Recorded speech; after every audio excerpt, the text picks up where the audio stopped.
This is VOA News. I'm Michael Brown. With the coronavirus cases already topping 5,800, President Donald Trump is asking Congress to help Americans through this financial storm.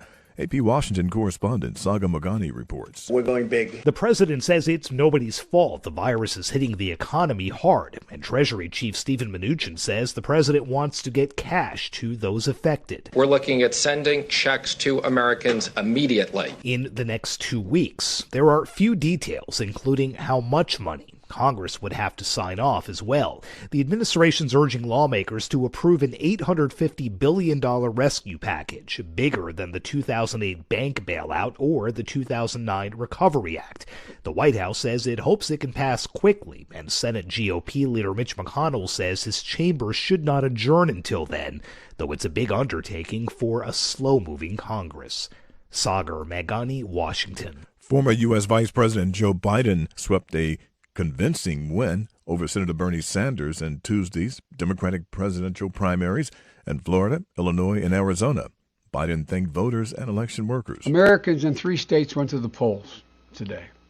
I want to thank all the public officials and the poll workers who work closely with the public health authorities to assure safe opportunities for voting, to clean and disinfect voting booths, and to make sure the voters could cast their ballots while maintaining the distance from one another that was safe.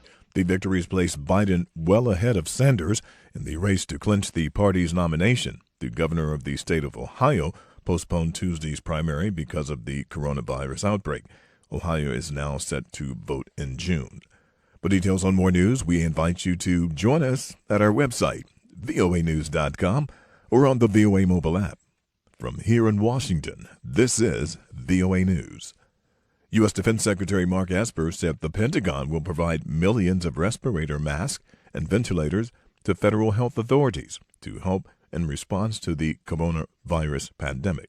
The Department of Defense will make available up to 5 million N95 respirator masks and other personal protective equipment from our own strategic reserves to the Department of Health and Human Services for distribution. The first 1 million masks will be made available immediately. Esper said the ventilators are designed for use by troops and the military will need to train civilians on how to use them. There are new limits being placed on key items as America navigates the spreading of the virus.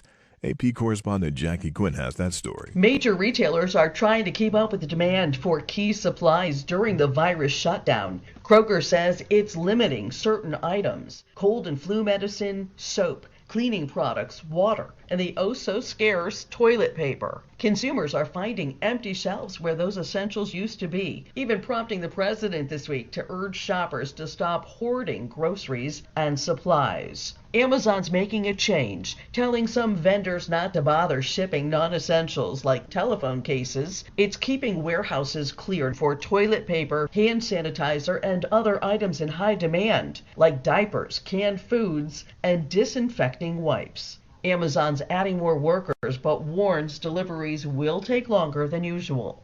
I'm Jackie Quinn. A migrant advocacy group is suing the Trump administration to stop 3 children from deportation to El Salvador, where the family says their lives would be in danger.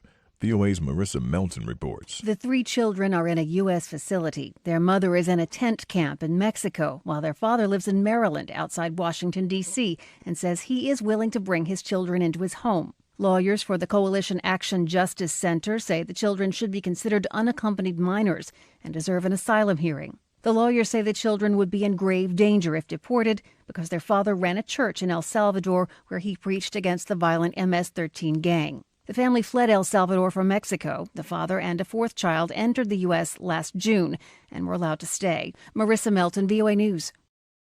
Volkswagen says it will close most of its European plants for 2 weeks due to the uncertainty about the demands for cars and the supplies of parts amid the virus outbreak.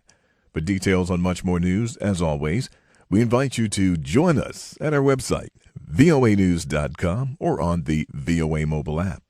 From here in Washington, I'm Michael Brown, VOA News.